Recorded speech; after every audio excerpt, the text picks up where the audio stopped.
Hola a todos. Bienvenidos a la 26ª jornada de riesgo país de CESCE que vamos a dedicar a Argentina. Aprovecho para presentarme. Soy Pablo de Ramón Laca, soy presidente ejecutivo de CESCE. Y esta es la primera jornada de riesgo país que me hace mucha ilusión que sea también sobre Argentina, porque es que hace un año yo estaba en el directorio ejecutivo del FMI discutiendo precisamente este país. Y entonces, bueno, pues es un país que me resulta muy interesante. Bienvenidos también a los que estáis en streaming. Entre streaming y los 90 que estamos aquí, pues somos más de 300, con lo cual creo que es muy buena cosa atraer a un público cada vez más amplio. Esta compañía tiene una vocación de servicio público importante y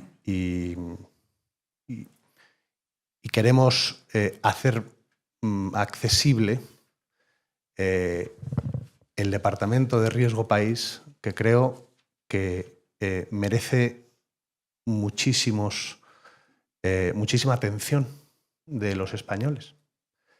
Y lo ponemos a disposición del público en general, no solo nuestros clientes, porque creemos que tiene una calidad muy alta.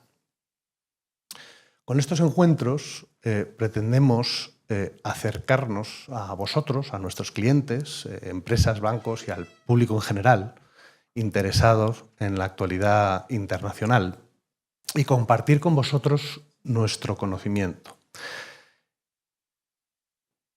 El análisis de los países es un elemento esencial para poder suscribir riesgos en los distintos mercados y para asegurar la vigilancia de nuestra cartera.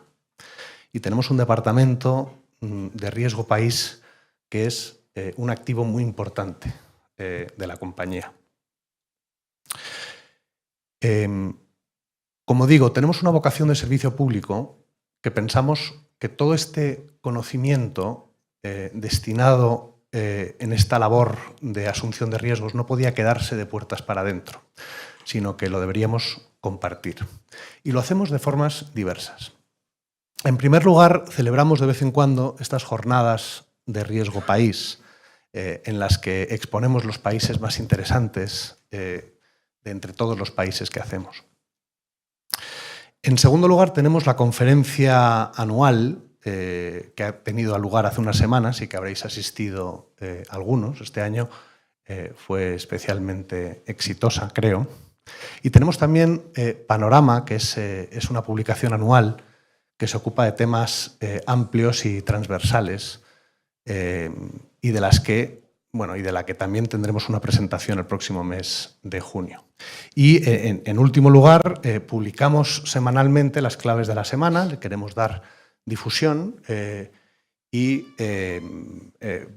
os las podéis descargar en podcast o escrito. La jornada de hoy está dedicada a un país, en mi opinión, interesantísimo, que es Argentina, que se encuentra en un momento clave. Nos va a hablar de este país María José Chauaceda, a la que ya conocéis de otras jornadas, que lo ha estudiado en profundidad. Como digo, hace un año yo estaba en Washington, D.C., debatiendo esto en el directorio ejecutivo del Fondo Monetario Internacional, con los vaivenes del programa Extended Fund Facility Argentina, que era de 2018, que había descarrilado a final de 2023. Este país tiene un enorme interés global a nivel geoeconómico y para España. A nivel geoeconómico quiero resaltar tres aspectos que lo hacen especialmente interesante.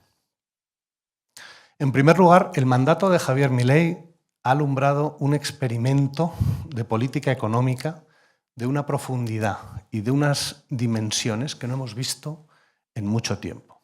Decía Einstein que la definición de la locura es probar lo mismo múltiples veces y esperar un resultado distinto.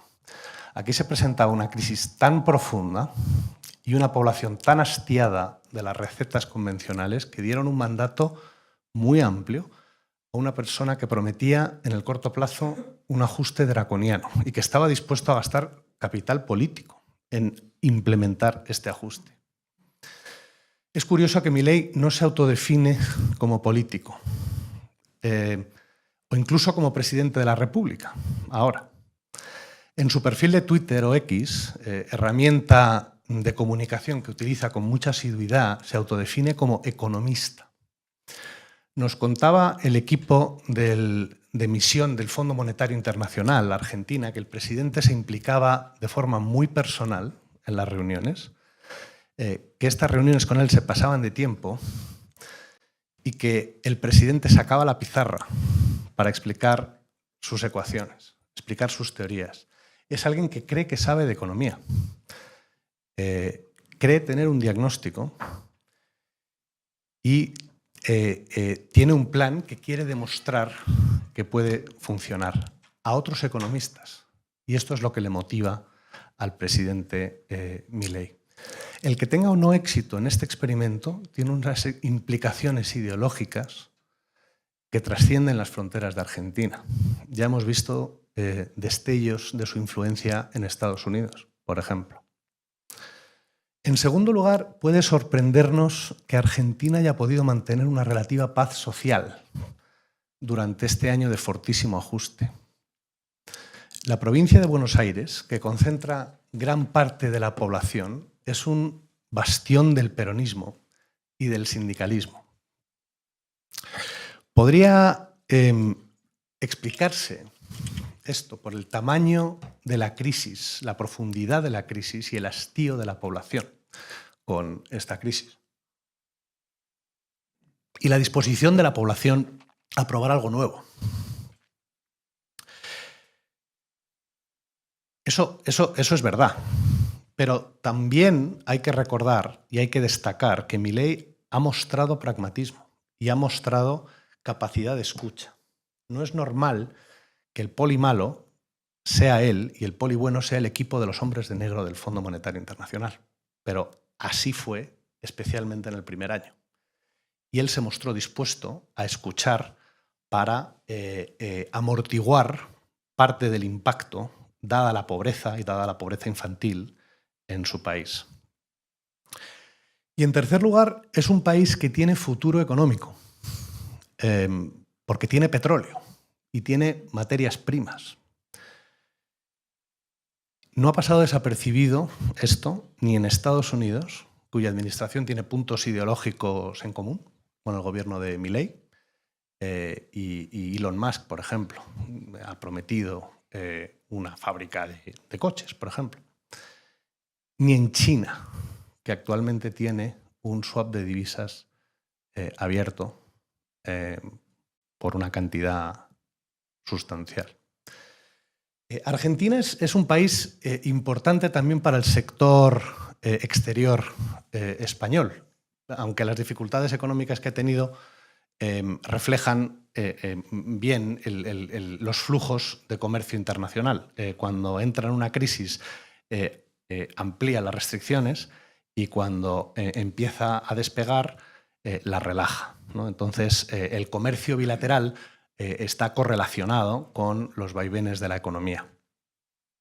La exportación española-argentina promedia los 1.000 millones de euros, las importaciones un poco más, los 1.500 o algo así, millones de euros, es una posición ligeramente deficitaria, pero España es el segundo mayor inversor en Argentina. O sea, el stock de inversión en Argentina es de 18.000 millones de dólares. O sea, las máquinas que tenemos ahí atornilladas e invertidas y la relación bilateral, la contraria, argentinos en España es más o menos la mitad.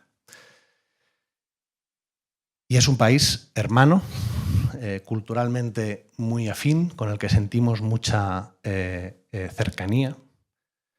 Pero vamos, por eso es tan interesante para los inversores y clientes españoles. Y doy ya paso, ya me estoy enrollando, pero doy paso a María José Chaguaceda para que nos cuente la situación del país. Y después vamos a tener un rato de preguntas y de debate. Así que los que estáis en streaming podéis hacer llegar vuestras preguntas y las iremos recogiendo. Muchas gracias.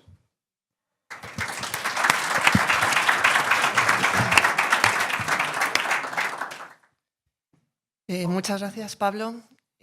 Buenos días a todos. En primer lugar, agradeceros que hayáis hecho un hueco en vuestra agenda para venir a nuestra jornada centrada en Argentina. Y bueno, creo que estaréis de acuerdo conmigo que la llegada de Milei a la política no dejó a nadie indiferente. Su discurso ultraliberal, anti-establishment, la promesa de acabar con la casta política, sus apariciones cargando una motosierra, etcétera, le convirtieron pues, en un personaje polémico, mediático, y que la verdad es que le hizo ganar muchos apoyos en una población que estaba agotada de años y años de crisis recurrentes e hiperinflaciones. Pero a la vez hay que ser justos y reconocer que su llegada pues, generó cierto escepticismo y también temores y críticas, ¿no?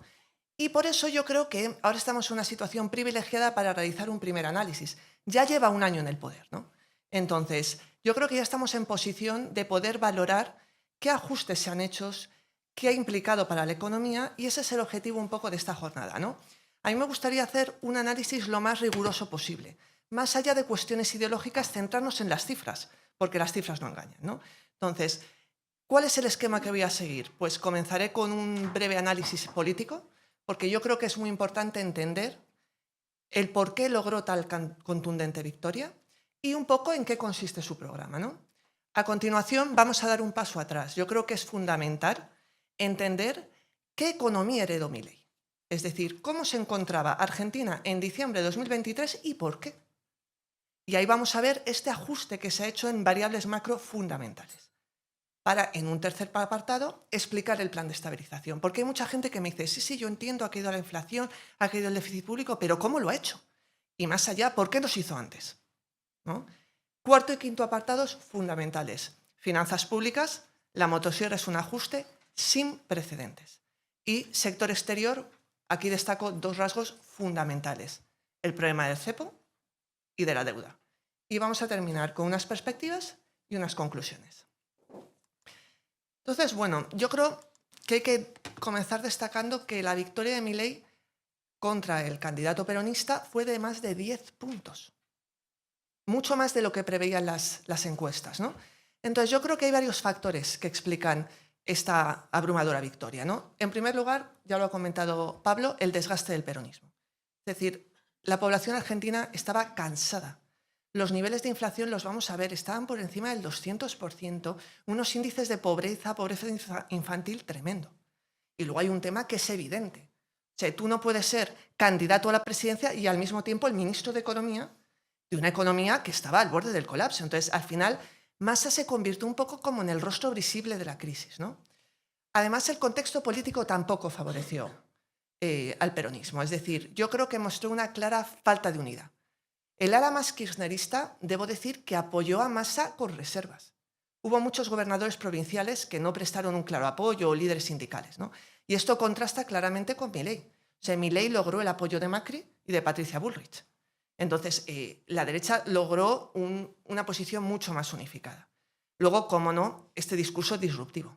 Aquí señalo, el cambio vence al miedo, es decir, la población ha estado dispuesta a afrontar un ajuste severo. Es decir, pensando un poco con la esperanza de que esta vez va a ser diferente. Y, por último, esta idea de acabar con la casta política, porque se asociaba mucho el peronismo con favoritismos, corrupción y demás, ¿no? Entonces, ¿cuál ha sido el resultado? Lo vemos en este mapa. Es decir, salvo 3 provincias, todo el Estado apoyó a Milei. Y especialmente, como ha dicho Pablo, yo creo que especialmente significativo es el tema de Buenos Aires. Es un bastión claramente kirchnerista y Massa solo ganó por 2 puntos. Entonces, bueno, hay que señalar que pese a este mapa, que evidentemente dice Milei ha ganado de forma muy, muy abrumadora, que nos encontramos que, claro, en estas elecciones solo se renuevan parcialmente las cámaras. Claro, Libertad Avanza todavía no era un partido consolidado. Entonces, que nos encontramos que, claro, tiene una clara minoría legislativa. O sea, en el Congreso solo tiene 39 diputados de 257 y 6 senadores de 72. Y como ha señalado Pablo, esto es muy significativo porque ha mostrado, pese a esta minoría legislativa, muchísimo pragmatismo. Es decir, ha logrado sacar adelante reformas muy, muy polémicas. Y yo creo que esto, en mi opinión, es digno de alabanza, ¿no? ¿Cuál es su programa? Bueno, el lema nos lo conocemos todos: viva la libertad, carajo. Y realmente, ¿en qué se centra, no? En primer lugar, una clara lucha contra la corrupción. Él dice: acabo con la casta. El peronismo ha estado abusando, según él, de una serie de privilegios y, bueno, no sorprende que esto haya cautivado al electorado. ¿Por qué? Porque al final Argentina, en el índice de percepción de la corrupción, se encuentra en el puesto 99 de 180 economías. Y esto se refleja también en los índices de gobernabilidad del Banco Mundial. Argentina está por debajo de la media regional en todas las categorías, salvo en rendición de cuentas. Segundo pilar, limitar la intervención del Estado. O sea, su objetivo es fomentar la iniciativa privada, la entrada de inversión directa extranjera. Entonces, ha optado por recortar de 22 a 9 ministerios. ¿Vale? Un adelgazamiento claro del sector público. De hecho, hay un ministerio que directamente se llama de la desregularización y transformación del Estado. Y yo fui a una charla de un miembro de su equipo y decía que, en promedio, este ministerio desregulaba al día 2 normas. Nos hacemos un poco a la idea, ¿no? Y, en tercer lugar, un durísimo ajuste económico de shock, a diferencia de lo que hizo Macri, que fue mucho más gradualista. Y aquí señalo lo que ha comentado Pablo en la introducción, que se ha producido un fuerte aumento de la pobreza y aún así no ha habido una elevadísima contestación social. Esto es una cosa que a mí me sorprendió desde el principio, más en un país con una tradición sindical tremenda y una tradición de manifestaciones brutal, ¿no? ¿Por qué? Yo creo que hay varias razones. Pablo ha comentado algunas de ellas. En primer lugar, el desgaste de la población. Estaban agotados. En segundo lugar, como he señalado, el peronismo no ha estado suficientemente unificado para mostrar unánimemente una repulsa, un rechazo a estas medidas tan polémicas, ¿no? En tercer lugar, yo creo que hay cierto debilitamiento del poder sindical.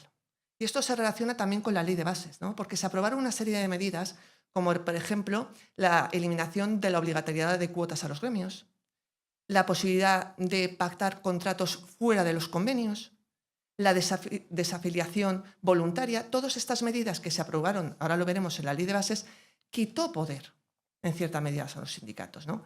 Y por último, lógicamente, la esperanza de cambio, ¿no? Y además que se han empezado a ver resultados, entonces eso también ha permitido limitar un poco la contestación, ¿no? Entonces, una de sus normas fundamentales es la ley de bases y puntos de partida para la libertad de los argentinos, la famosa conocida como ley ómnibus. Y esto es un claro reflejo de pragmatismo, ¿no? Entonces, tiene una serie son muchas medidas, pero quiero destacar 4 rasgos, si me permitís. En primer lugar, la aprobación de un decreto de emergencia nacional. Esto confiere poderes extraordinarios al Ejecutivo para aprobar normas sin tener que pasar por ambas cámaras. Esto, claro, esto es fundamental cuando tú estás en un gobierno con minoría. Entonces, esto evidentemente ha generado ciertas críticas por parte de la oposición. En segundo lugar, el régimen de incentivos para las grandes inversiones, el RIGI. Este RIGI yo creo que es fundamental. ¿Qué supone? Supone para inversiones superiores a 200 millones de dólares una serie de beneficios fiscales, aduaneros y cambiarios durante 30 años. Esto es fundamental para un país como Argentina, porque te confiere una seguridad jurídica que ahora mismo para atraer inversión es básica. Tercer lugar, privatización de empresas estatales. Ya he hablado de Correos, Aerolíneas Argentinas, porque él considera que hay que adelgazar el sector público y que la empresa privada al final es más eficiente y rentable que la pública. Y por último, una reforma laboral, clara, flexibilizando la contratación e incentivando la formalización del empleo, ¿no? Entonces, ¿a corto plazo qué nos encontramos? Pues uno de los grandes retos para Milei son las elecciones legislativas de octubre de este año, de 2025. ¿Por qué? Porque se renueva la mitad de la Cámara de Diputados y un tercio del Senado. Entonces, esto le puede permitir tener más capital político y más poder en las cámaras para sacar adelante muchas reformas importantes que están todavía en candelero, ¿no? Y bueno, yo aquí tengo recogida una encuesta de febrero de Zubán Córdoba. ¿Por qué he elegido esta encuesta en particular? Porque fueron los que más acertaron la victoria de Milei. Fueron de los pocos que hablaron de 10 puntos de ventaja. Entonces, ¿qué observamos aquí? Que a día de hoy en febrero, el 47,4% de los argentinos aprueba la gestión de Milei. Es decir, si comparamos con cuando llegó al poder, que contaba con 56 o así, hablamos de que ha perdido 10 puntos de apoyo después de aplicar un ajuste tremendo a la población. Entonces yo creo que esto es muy significativo, ¿no? Luego, claro, ahora viene la pregunta del billón. ¿Y después de Milei o después de esta legislatura qué va a pasar? Entonces, paso a paso, lo primero son las legislativas de octubre, que logre más capital político y luego, evidentemente, si estas mejoras macro que vamos a ver conseguimos que se traduzcan en mejoras micro, esto se podría traducir en un mayor apoyo de cara a una posible reelección en 2027. También hay que ver cómo va actuando el peronismo, evidentemente, ¿no? Claro, esto es un tema que le preocupa a Milei y lo ha dejado claro. O sea, él lo que quiere no es simplemente un ajuste macro actual, él quiere cambiar el modelo de crecimiento del país. Que le da miedo que si no consigue la reelección vuelva el peronismo y volvamos a lo de siempre. Entonces, por eso, parte de sus medidas son, una es dolarizar la economía y acabar con el Banco Central. ¿Por qué? Porque eso le permitiría evitar que un retorno del peronismo vuelva a imprimir la máquina del dinero para financiar el déficit público. Ya en parte de economía comentaremos cómo de realistas son estas medidas, bastante polémicas, ¿no? Entonces, dicho esto, vamos a pasar a la parte de economía, ¿no? Entonces, bueno, yo creo que la historia de Argentina es bastante paradigmática. Porque si observamos esta gráfica, que a mí me parece muy ilustrativa, encontramos que a principios de siglo la renta per cápita de Argentina como porcentaje de Estados Unidos era un 80%. Es decir, estaba por encima de países como Alemania, Francia o Italia. ¿En qué se basaba este crecimiento? Gran parte en la exportación, la entrada de inversión y, bueno, la gente emigraba a Argentina porque era una tierra de oportunidades. Claro, con el paso de los años que se ha observado que ahora mismo está por debajo del 30% de la renta per cápita de Estados Unidos, ¿no? Entonces, ¿el crecimiento de Argentina en qué se basaba? Pues se basaba en un modelo basado en la exportación de productos primarios. Porque, como ha señalado Pablo, es un país muy rico en productos agropecuarios, muy rico en productos mineros. Pero lo cierto es que con la crisis de los años 30 y el proteccionismo de aquel periodo, claro, este modelo empieza a hacer aguas, ¿no?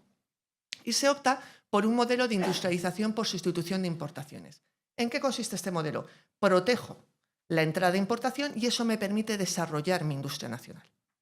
Claro, este modelo se intensifica en los años 40 con la llegada del peronismo, que el peronismo decide nacionalizar sectores clave y subsidiar y establecer controles de precios.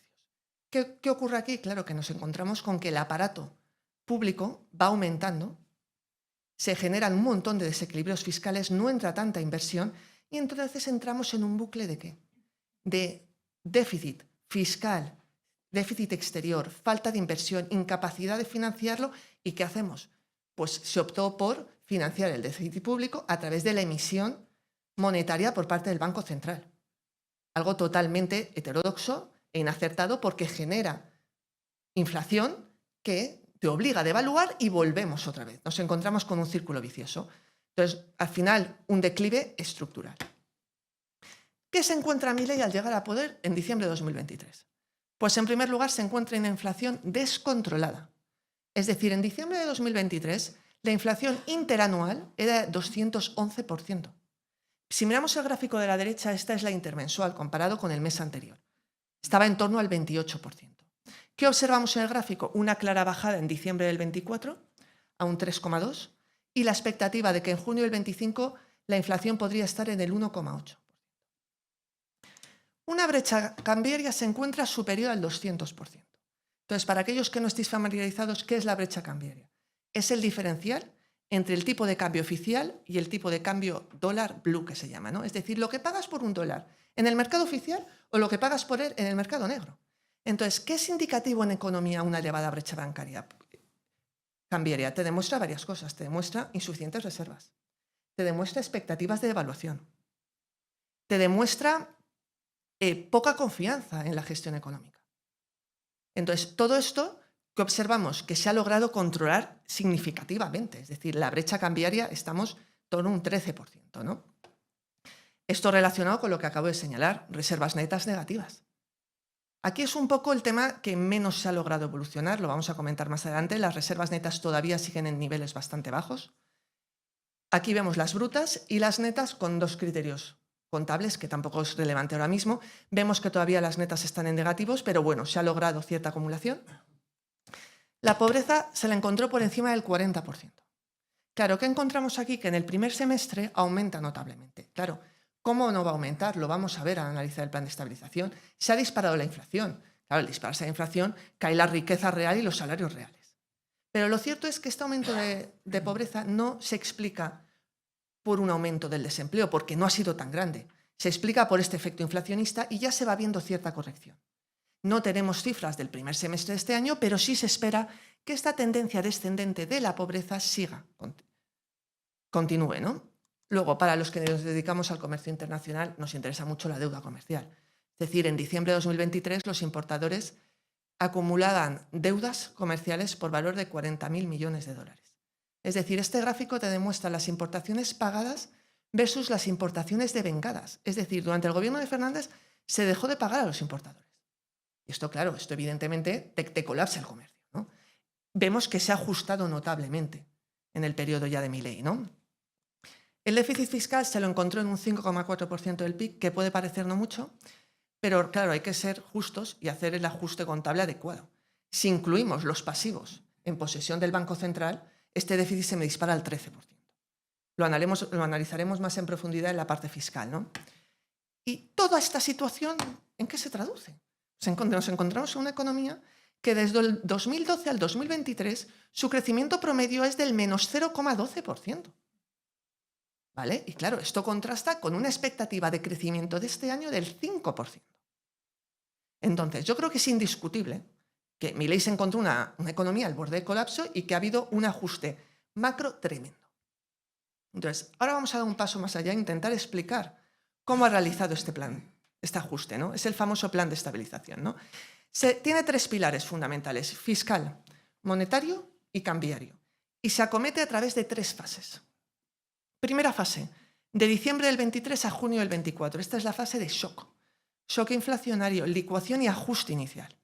Segunda fase, de junio del 24 a octubre del 24, donde hay que intentar estabilizar y consolidar este ajuste. Y ahora una última fase donde nos encontramos ahora, que va de octubre del 24 en adelante, que para mí esta es la fase más compleja, que es la transición hacia la normalización económica. Entonces, ¿qué nos encontramos en la primera fase? Bueno, lo primero que hizo fue una devaluación del tipo de cambio oficial del 100%. Es decir, se pasó de 400 pesos el dólar a 800 pesos el dólar.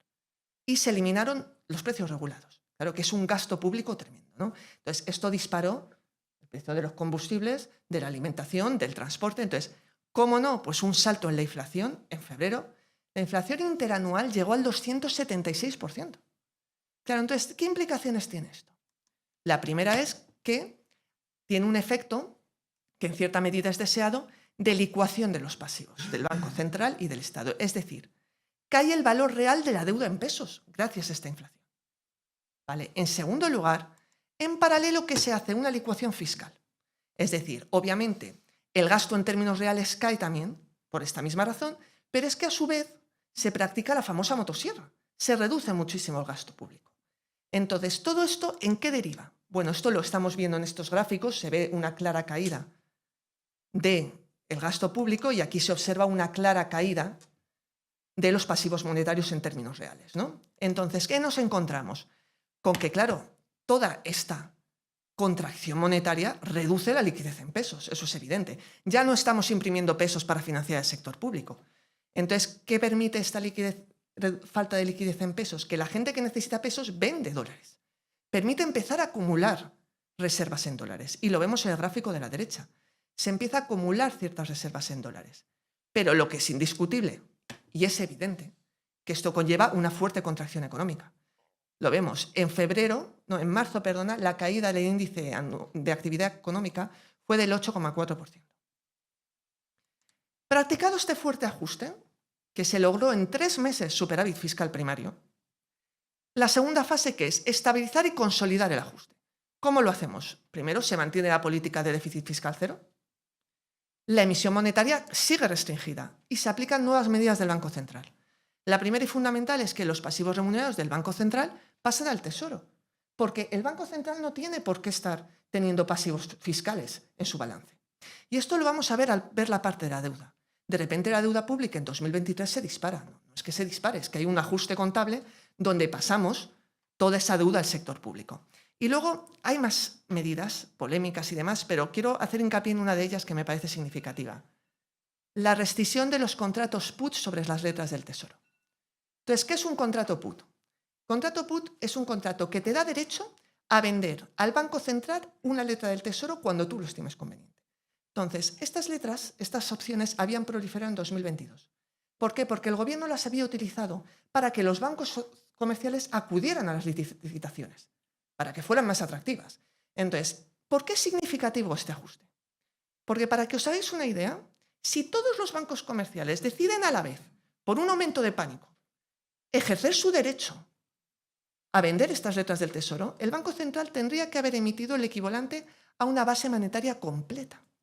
Entonces, esto te refleja la vulnerabilidad del sector bancario ligado a esta dinámica de financiación, ¿no?, del sector público. Y lo vemos aquí, este gráfico me parece muy representativo. La financiación neta acumulada del Banco Central al Tesoro antes de Milei es tremenda y se ve un claro ajuste, ¿no?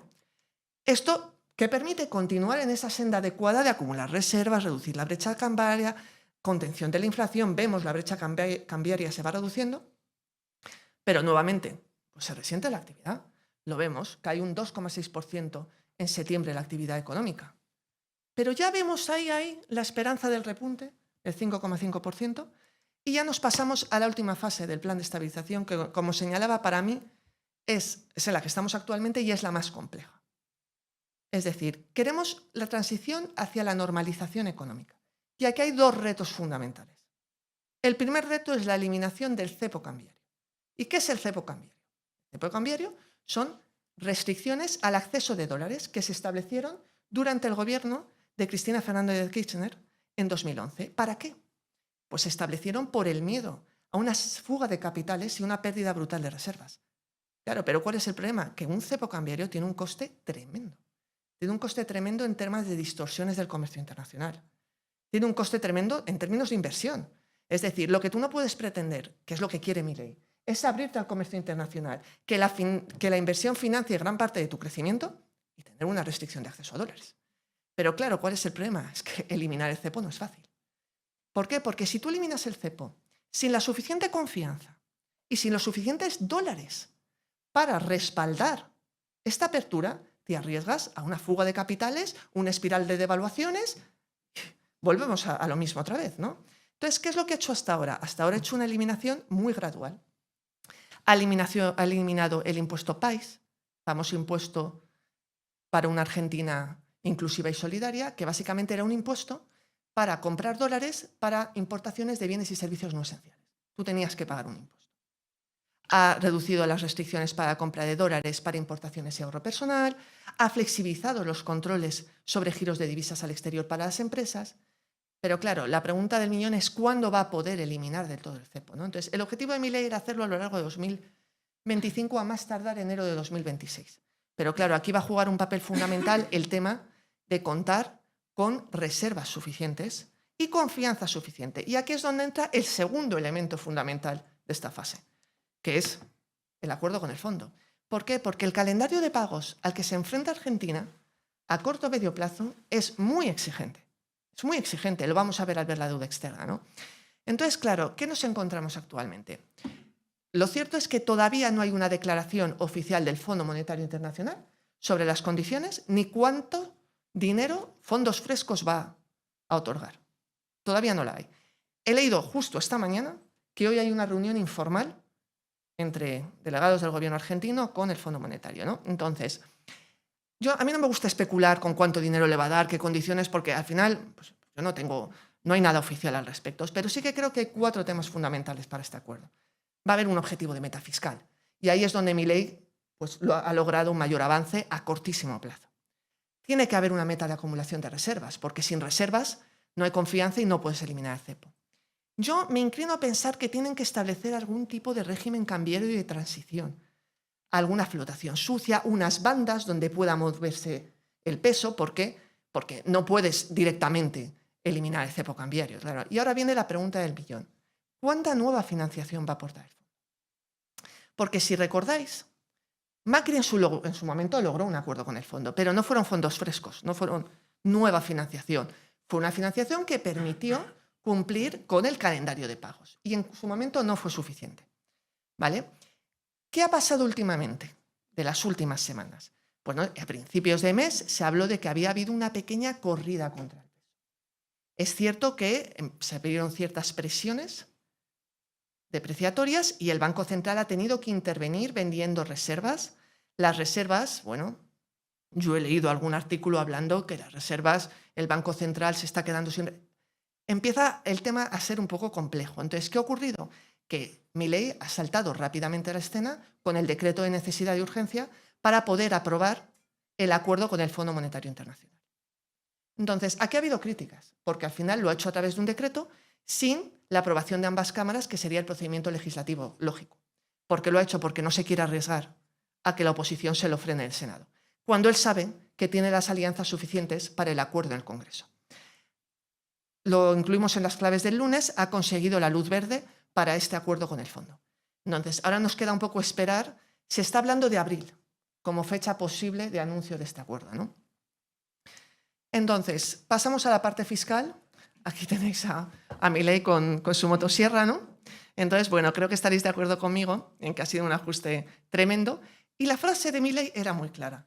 No hay plata, no hay plata. Entonces, no hay plata. Entonces, ¿cuándo un Estado tiene déficit? Un Estado tiene déficit, esto es muy sencillo, o porque gasta demasiado, o porque recauda poco, o por ambas razones, ¿no? Entonces, lo cierto es que Argentina lleva años padeciendo un déficit fiscal. ¿Por qué? Porque tiene un gasto público totalmente sobredimensionado. Es un 37% del PIB. ¿Y por qué? ¿A qué responde esto? Pues por un lado, subsidios energéticos y de transporte. Representan más de un 2% del PIB. Las pensiones suponen un tercio del presupuesto. El empleo público, 1 de cada 5 argentinos trabaja para el sector público. Y luego, por otro lado, las transferencias a provincias, las denominadas transferencias discrecionales, suponen un 1% del PIB, ¿no? Entonces, hay que ser justos que mirando la recaudación es de un 29,6% del PIB. La media de la OCDE es un 34%. O sea, no creo que sea un problema de recaudación, creo que es un problema de gasto. Entonces, aquí vemos que se ha pasado. En 3 meses se logró un superávit fiscal primario, es decir, el que excluye el servicio de la deuda. Entonces, ¿qué observamos? Que el déficit público, que aquí pone un 5,4, aunque se eleva hasta un 13 si incluimos los pasivos cuasi fiscales del Banco Central, se ha recortado hasta un 0,1%.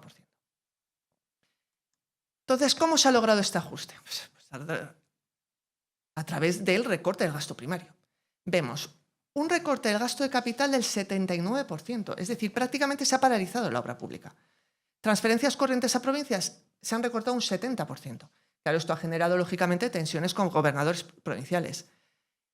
Subsidios económicos un 34%, lo que se ha conducido a un aumento de las tarifas de energía y transporte por encima del 200. Claro, esto también ha empobrecido a la población, evidentemente, ¿no? Entonces, ha caído el gasto público un 35% en términos reales. ¿Y qué implica esto en términos de deuda? Entonces, aquí vemos la deuda como porcentaje del PIB. En 2023 se dispara al 155%. ¿Pero por qué? Por la explicación que os he dado antes. Hay un ajuste contable donde parte de los pasivos que tenía el Banco Central pasan a computarse dentro del Tesoro. Se ha logrado recortar hasta el 91,5% del PIB. Sigue siendo una cifra muy elevada. En cualquier caso, ¿qué hay que destacar aquí? Que tanto Moody's como Fitch en el último año han mejorado la calificación crediticia de Argentina.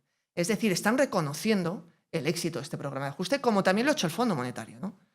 Entonces, todavía nos encontramos 8 y 9 peldaños por debajo del grado de inversión. Pero el mercado no engaña y no miente, lo observamos aquí. Observamos claramente que el diferencial entre el bono de Estados Unidos y el bono de Argentina ha caído notablemente, lo cual es una buenísima noticia y es un reflejo de que los mercados pues, están valorando este ajuste, ¿no? En cuanto a sector exterior, bueno, el sector exterior es un sector que es muy, muy potente para Argentina. Es decir, Argentina es rica en agricultura, es rica en minerales. El problema que tenemos es que tiene una fuerte dependencia de la exportación de productos primarios.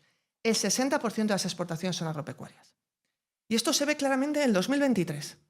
Veis ahí que hay una fuerte caída del déficit por cuenta corriente, por la sequía. Claro, un año fuerte de sequía te penaliza notablemente las cuentas exteriores, ¿no?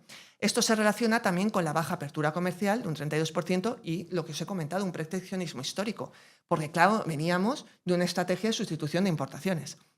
Entonces, tiene mucho potencial, pero ciertas deficiencias estructurales. El cepo cambiario al final te protege de la competencia también y eso pues, no favorece la productividad.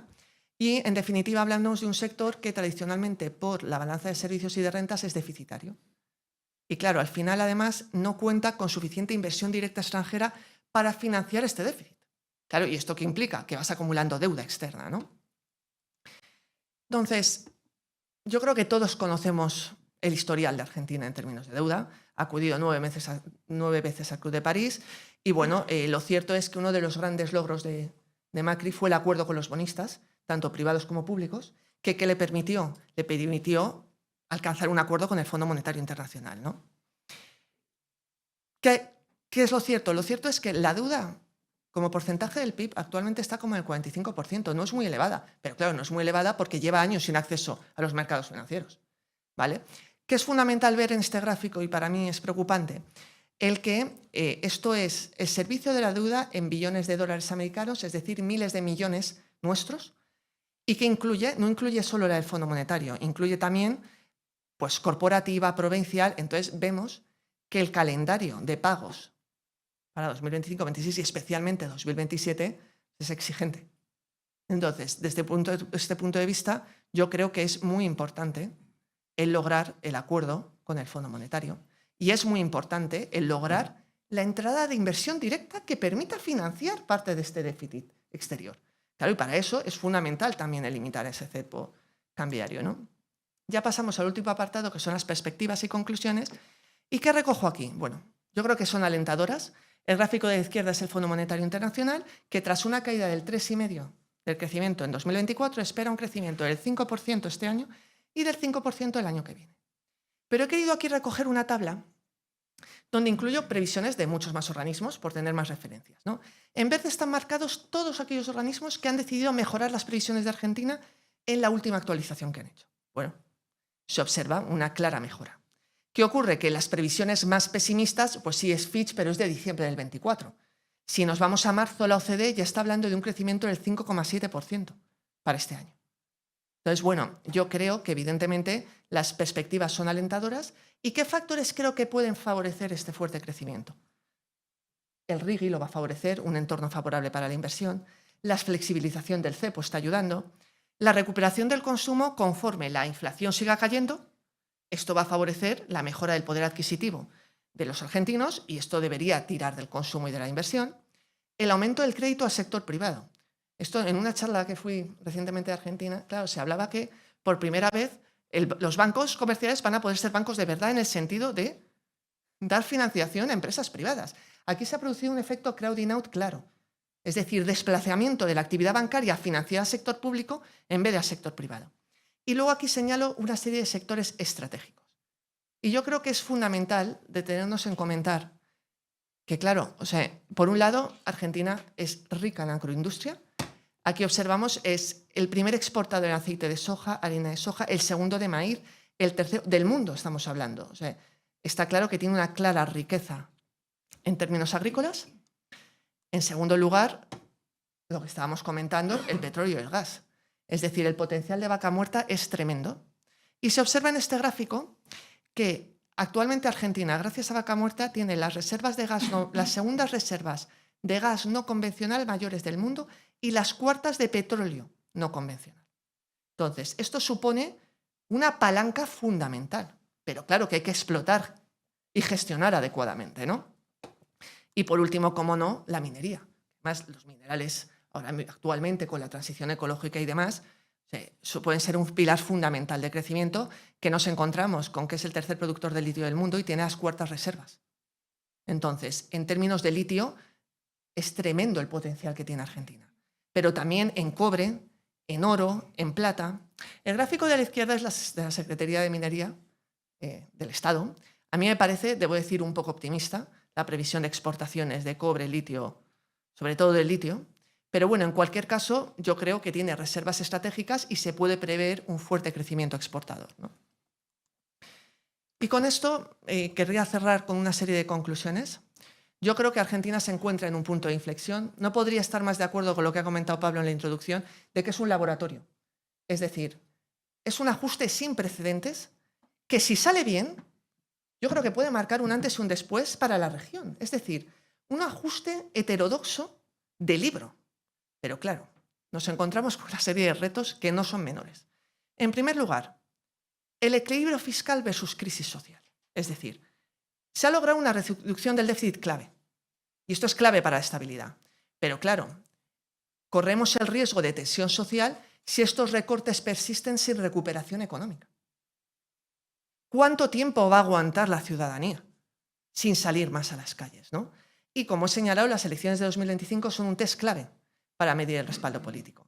Entonces aquí me recuerda un poco a este dicho que se dice en el golf, que se puede aplicar también a la economía. La macro te da la gloria, pero la micro te da la victoria. Es decir, si estas mejoras macro no se traducen en una mejora real de la vida de los ciudadanos y el peronismo además aprovecha estas ciertas tensiones sociales, nos arriesgamos a que nuevamente, bueno, pues no logre mayoría en octubre, mayoría nunca puede alcanzarlo, no logre mayor apoyo en las cámaras y esto empieza a dificultar la aprobación de reformas muy necesarias.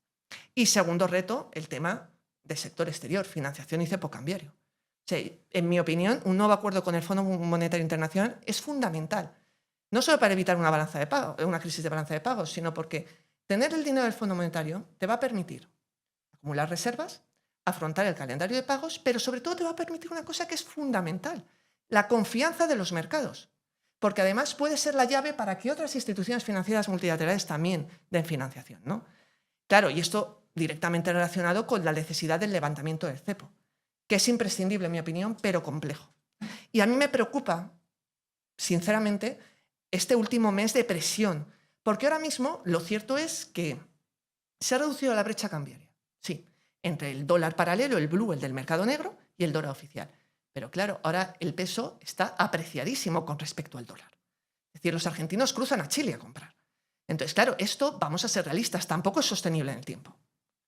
Entonces, aquí es donde es necesario esa entrada de fondos para poder respaldar este programa que se está aplicando, ¿no? Entonces, a modo de conclusión final, ¿cuáles son las claves, en mi opinión, para el éxito de este plan de ajuste? Contar con respaldo electoral y político. ¿Cuánto capital político le queda a Milei? Yo quiero pensar que es suficiente, ¿vale? Control del malestar social. Consolidar este equilibrio fiscal, pero claro, ya hemos reducido mucho el gasto. ¿Cómo puedo consolidarlo? Claro, lo tengo que consolidar a través de ingreso. No aumentando impuestos, porque sería una política fiscal contractiva. Gracias a la reactivación económica, que los estabilizadores automáticos me permiten acumular más ingresos. La negociación con el fondo, que creo que hoy puede ser un día importante, y hay que tener una estrategia clara de apertura cambiaria. Una estrategia que sea clara, transparente y creíble. Fundamental. Y bueno, si logramos todo este acople, yo quiero pensar que nos encontramos ante una nueva etapa real para Argentina. Pero, debo ser sincera, el ajuste final, esta transición hacia la normalización económica, no va a ser fácil.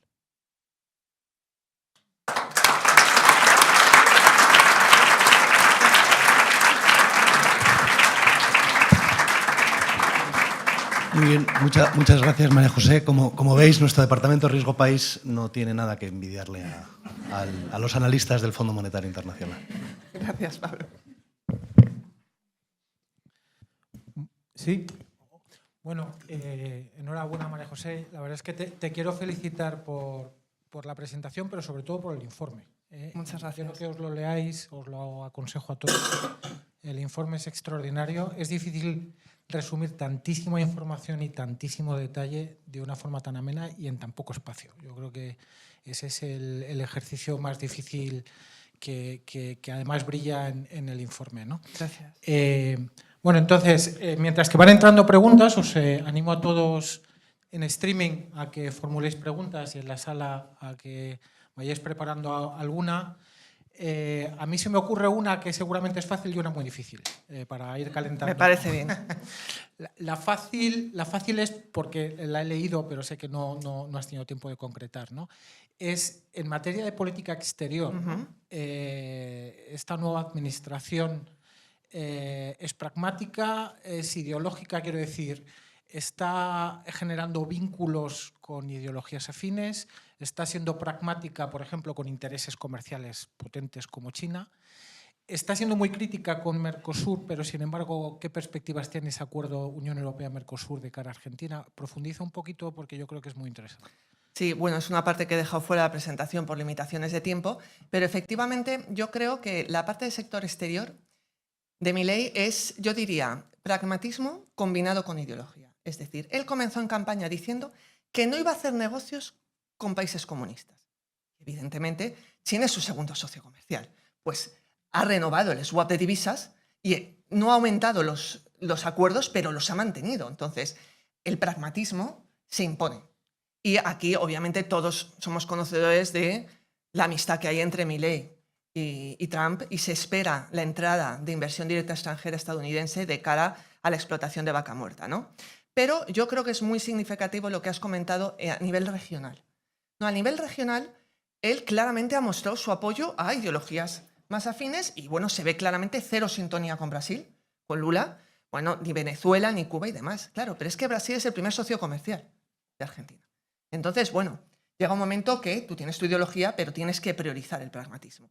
Claro, el tema de Mercosur es especialmente delicado. ¿Por qué? Porque, claro, Milei quiere crecer a través de la apertura al exterior. Claro, y él ha definido a Mercosur como una prisión, porque no le permite hacer acuerdos bilaterales. Claro, él ya tiene medio hablado un acuerdo bilateral con Estados Unidos, pretende hacer otro con Japón, etc. Claro, entonces esto ha enfadado, bueno, a Brasil y a Paraguay especialmente, ¿no? Diciendo que, bueno, que esto no está dentro del acuerdo. Entonces, Milei aboga por flexibilizar las normas de Mercosur, sigamos siendo un bloque comercial, pero que se nos permita hacer acuerdos bilaterales. Esto está por ver. Lo que está claro, incluso llegó a amenazar Ricardo con salirse de Mercosur. No se va a salir de Mercosur, o espero que no lo haga, porque obviamente cuenta con Brasil ahí, lo necesita. Y más todavía ahora que se va a firmar, o espero pronto, el acuerdo UE-Mercosur, que para Argentina es fundamental, porque supone que el 90% de las exportaciones argentinas a la Unión Europea van a estar exentas de aranceles. Esto para el sector agropecuario argentino es una noticia fabulosa. Normal que Francia, por ejemplo, esté preocupada.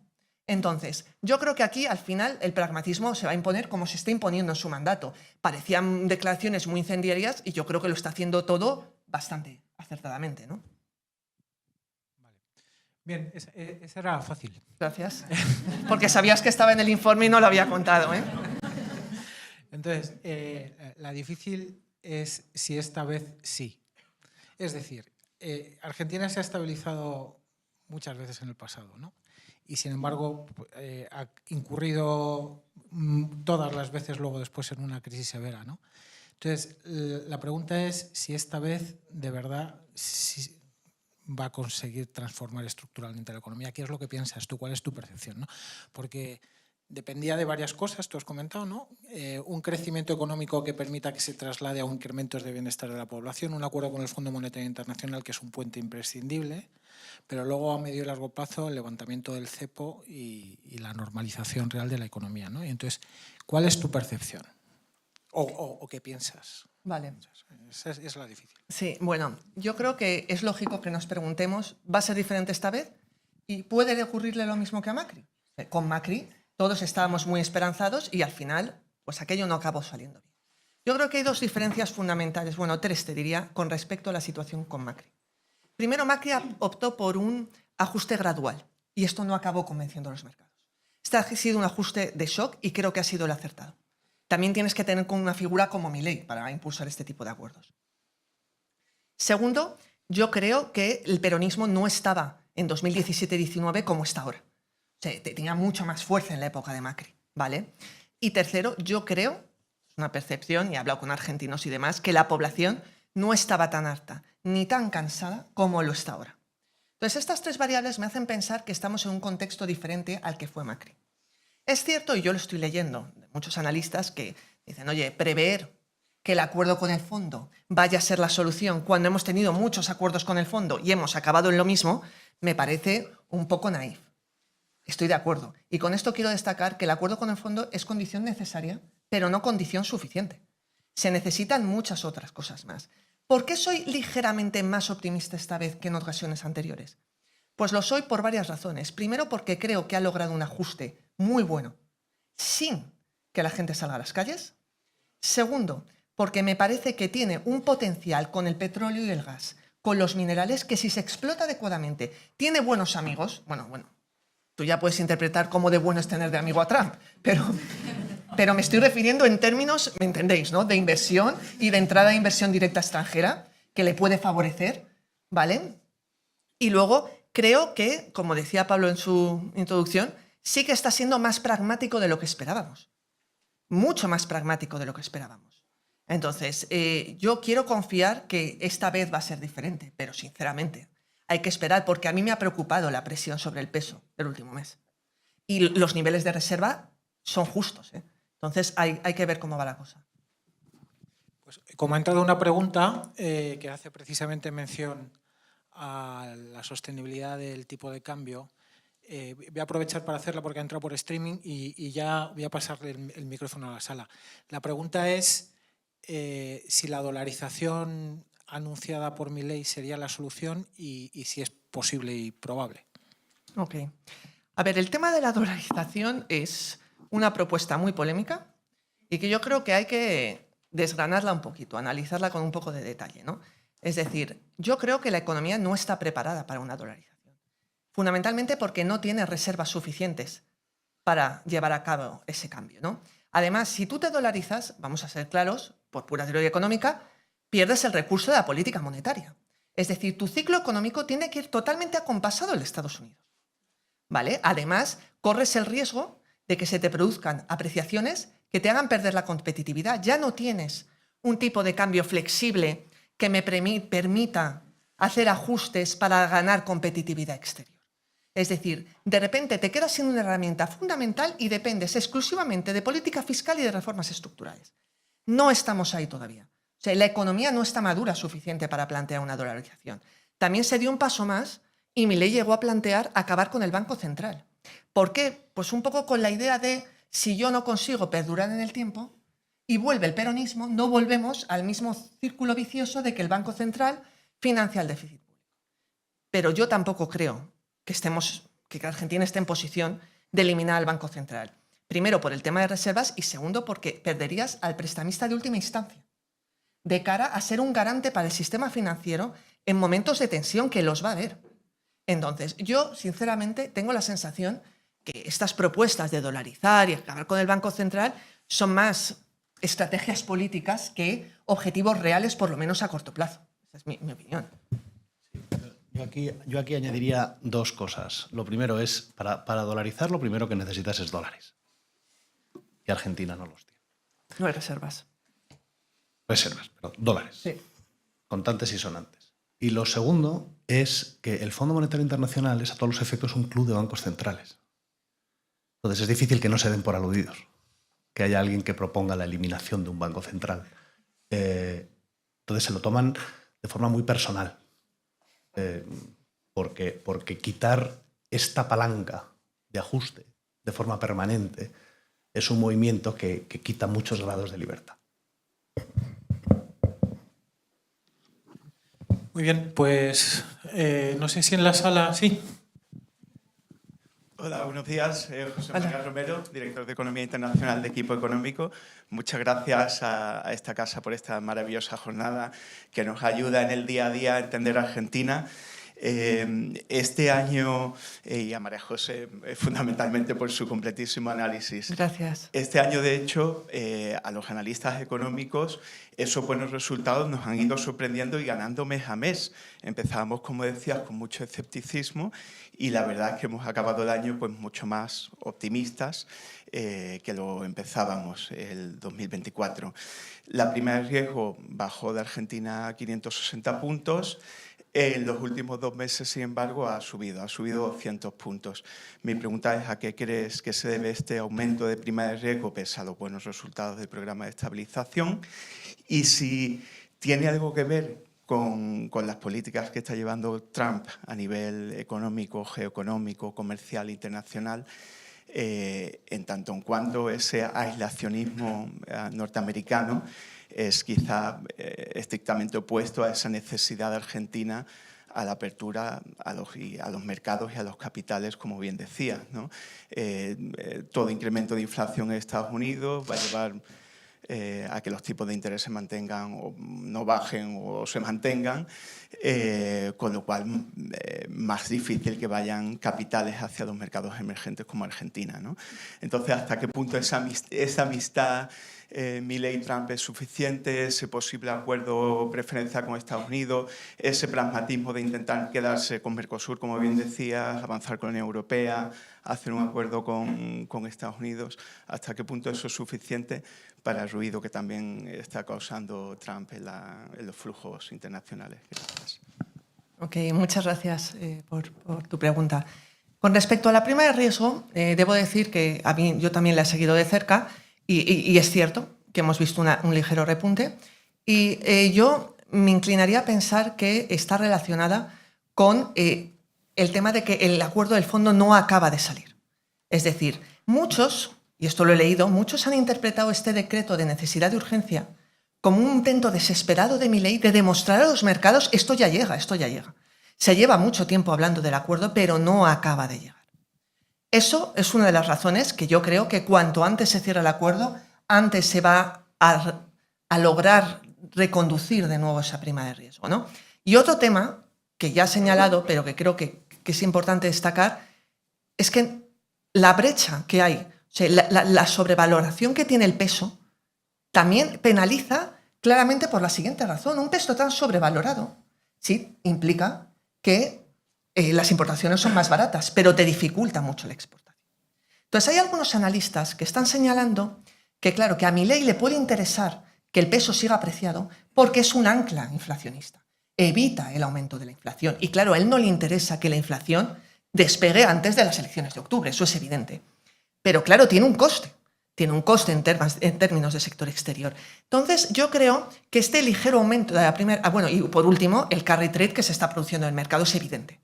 El carry trade básicamente es que la gente tiene dólares, compra pesos, los invierte a tipo alto y los vuelve a convertir en dólares. Claro, estos movimientos especulativos no ayudan nada a la estabilidad cambiaria y no son en absoluto la antesala para retirar un cepo. Entonces, estos tres factores yo creo que están, bueno, lo están viendo los mercados, lo estamos viendo nosotros como analistas, entonces, claro, penaliza la prima de riesgo. En cuanto a tu segunda pregunta, la amistad con Trump, este aislacionismo y demás, o sea, yo creo que Milei lo ha dicho claramente, su estrategia de crecimiento es el comercio exterior y es la entrada de inversión directa extranjera.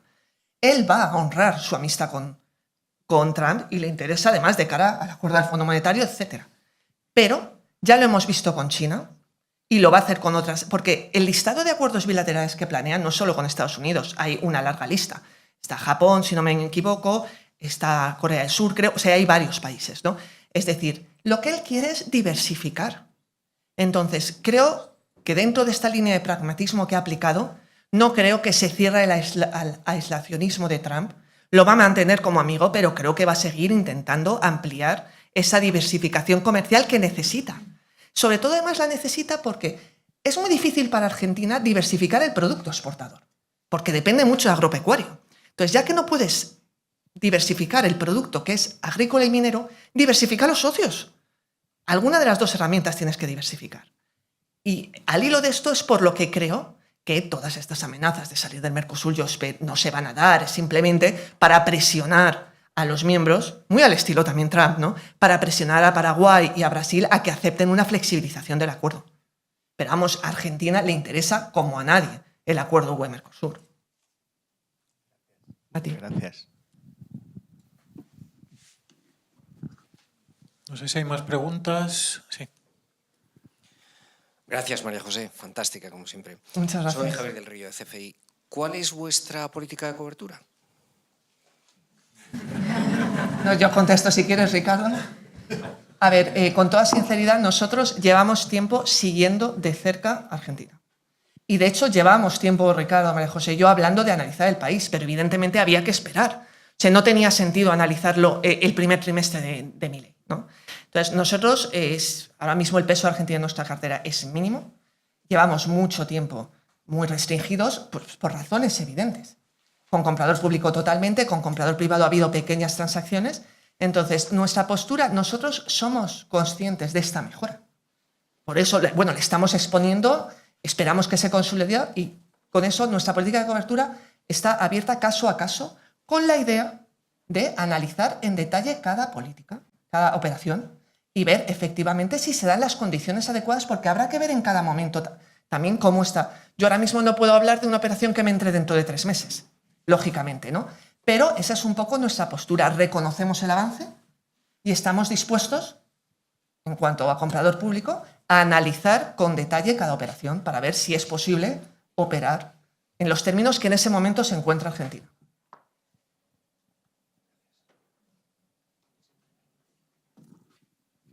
Si me permitís añadir 2 detalles, ¿no? Esa política de cobertura, yo creo que con sector privado estamos dispuestos a analizar operaciones. Lo estábamos haciendo, habíamos parado justo la época peor de la crisis, pero un poquito antes ya lo habíamos estado haciendo y ahora volvemos a poder hacerlo porque la situación exterior es mucho mejor de lo que era antes.